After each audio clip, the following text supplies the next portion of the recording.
అస్సలాముఅలైకుం. Hello everyone, ఎలా ఉన్నారండి అందరూ? Welcome to JICA treats. మీరు ఎప్పుడూ తినే చికెన్ ఫ్రై బోర్ కొట్టినట్టు ఉంటే ఒక్కసారి ఈ చికెన్ ఫ్రై ట్రై చేసి చూడండి. చాలా టేస్టీగా ఉంటుంది. చేయడం కూడా చాలా సింపుల్ అండి. బ్యాచిలర్స్ కూడా ఈజీగా చేసుకోగలరు. ముందుగా మనం చికెన్ని కడిగి పెట్టుకోవాలి. సాల్ట్ లేదా వెనిగర్ యూస్ చేసి వాష్ చేయండి. అప్పుడు నీచు వాసన అనేది అస్సలు ఉండదు. ఇలా మీడియం సైజ్గా ముక్కలుగా కట్ చేయించుకోండి. తర్వాత ఇందులో అర టీ స్పూన్ వెల్లుల్లి పేస్ట్, చిన్న ముక్కలుగా కట్ చేసుకున్న green chillies, salt and 1 teaspoon red chilli powder and పావు టీ స్పూన్ టర్మరిక్ పౌడర్, అర teaspoon dhania powder, 1 tablespoon oil వేసి దీన్ని బాగా మనం మిక్స్ చేసుకోవాలి. దీన్ని మనం ఒక అరగంట లేదా మీకు టైం ఉంటే ఒక 2 అవర్స్ కూడా దీన్ని మ్యారినేషన్కి ఉంచేయండి. అప్పుడు మన చికెన్ ఫ్రై చాలా జ్యూసీగా ఉంటుంది. ఒక గంట తర్వాత ఒక ప్యాన్ తీసుకుని అందులో ఒక 2 to 3 టేబుల్ స్పూన్ ఆయిల్ వేసుకోవాలి. ఆయిల్ బాగా హీట్ అయిన తర్వాత చికెన్ ముక్కలు వేసుకోవాలి. ఇప్పుడు ఫ్లేమ్ని మీడియంలో ఉంచుకుని ఈ చికెన్ పీసెస్ని ఫ్రై చేసుకోవాలి. చికెన్ వేసిన తర్వాత వాటర్ రిలీజ్ అవుతుంది కదండి, ఆ వాటర్ అంతా డ్రై అయ్యే వరకు ఈ చికెన్ పీసెస్ని ఫ్రై చేసుకోవాలి. మరి ఓవర్ ఫ్రై అవ్వకూడదండి. ఓవర్ ఫ్రై అయ్యిందనుకోండి చికెన్ గట్టిగా అయిపోతుంది అన్నమాట.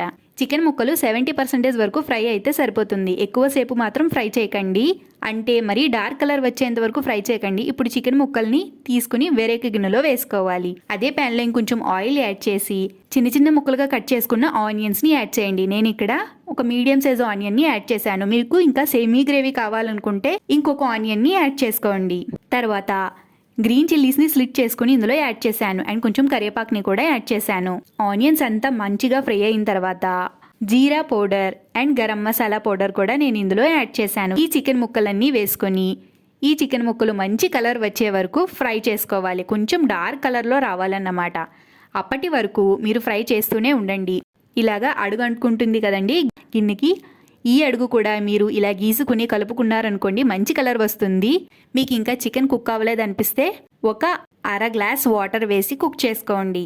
కుక్ చేసుకున్నాక మూత తీసి చూసి కింద ఏమైనా అడుగంటుకుని ఉంటే మీరు ఇలా గీస్తూ తీసుకుని కలుపుతున్నారనుకోండి మంచి కలర్ఫుల్ చికెన్ ఫ్రై రెడీ అయిపోతుంది అండి. సింపుల్గా రెసిపీ బ్యాచిలర్స్ కూడా ఈజీగా తయారు చేసుకోవచ్చు. మీరు ఇది రసంలో, పప్పుచారులో టేస్ట్ చేసి చూడండి, చాలా బాగుంటుంది. నా ఛానల్లో పప్పుచారు రెసిపీ కూడా ఉందండి ఈజీ ప్రాసెస్లో. అది కూడా కింద లింక్ డిస్క్రిప్షన్లో ఇస్తాను, తీసి చూసేయండి. మరి మీరు ట్రై చేసి చూడండి. మీకు ఎలా కుదిరిందో నాకు కింద కమెంట్ సెక్షన్లో చెప్పండి. లాస్ట్లో కొంచెం కొత్తిమీరను వేసుకోండి. అంతేనండి, చికెన్ ఫ్రై ఇంకా మీరు సర్వ్ చేసుకోవచ్చు. చాలా టేస్టీ, చాలా ఈజీ రెసిపీ.